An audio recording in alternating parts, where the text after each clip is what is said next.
नमस्कार दोस्तों। नीचे जो है एक न्यूज़ बहुत सर्कुलेशन में लगी हुई है कि 1 अप्रैल 2026 यानी दिन बुधवार से 1000 प्लस दवाओं के दामों में बढ़ोतरी होने वाली है। क्या सचमुच ऐसा है? आइए जानते हैं।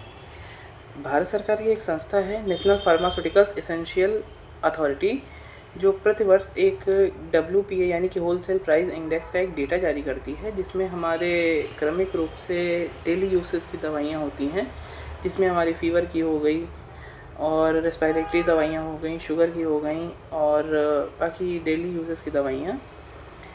इनके प्राइस का वो लोग एक सर्वे करते हैं, उसी के अकॉर्डिंग प्रतिवर्ष क्रमिक रूप से कुछ ना कुछ बढ़ोतरी दामों में करते हैं। और इतनी भी नहीं करते हैं कि वो गरीबों के और जो लाचार हैं उनके पाँव से दूर हो जाए। तो इस वर्ष का जो है ये डेटा है कि 0.5% से 1% के बीच में उन्हें बढ़ोतरी करनी है।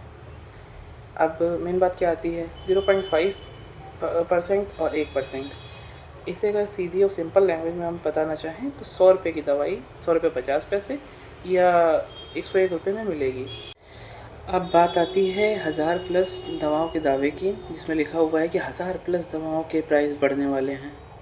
तो ये संख्या अलग अलग दवाइयों की नहीं है, बल्कि जो NPPA की एक लिस्ट होती है जिसे national list of essential medicine बोलते हैं, जिसमें विभिन्न श्रेणियों और वेरिएंट्स होते हैं। हम आपको बताना चाहते हैं कि भारत सरकार के अंतर्गत 600 प्लस ऐसी मेडिसिन हैं जिनके ऊपर प्राइसिंग का पूरा भारत सरकार नियंत्रण करती है।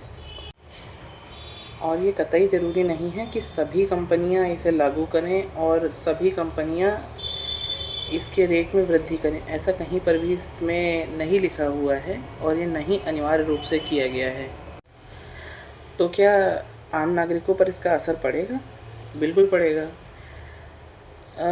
क्योंकि ये जिस हिसाब से दिखाया जा रहा है वैसा नहीं है, बल्कि एक क्रमिक और सीमित रूप से इसका असर पड़ेगा। ये कोई अचानक बढ़ने वाला बोझ नहीं है, बल्कि एक मामूली और नियंत्रक समायोजन है। इसलिए ज़रूरी ये है कि जब हम इस तरह की कोई भी खबर पढ़ें तो उसे हेडलाइन से जज ना करें, बल्कि उसके पीछे के तथ्यों एवं आधारों को समझें, क्योंकि सूचना के इस दौर में सच्चाई एवं प्रस्तुति के बीच अंतर हमारी समझ को प्रभावित करता है।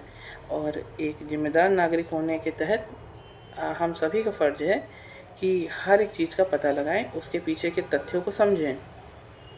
और अगर आपको इसी तरह के और भी ज़्यादा इन्फॉर्मेटिव और रिसर्च के वीडियोस चाहिए, कोई भी हेडलाइन हो गई, कोई भी न्यूज़ हो गई, तो मैं हूँ ना, फॉलो करिए सुधांशु भटनागर को।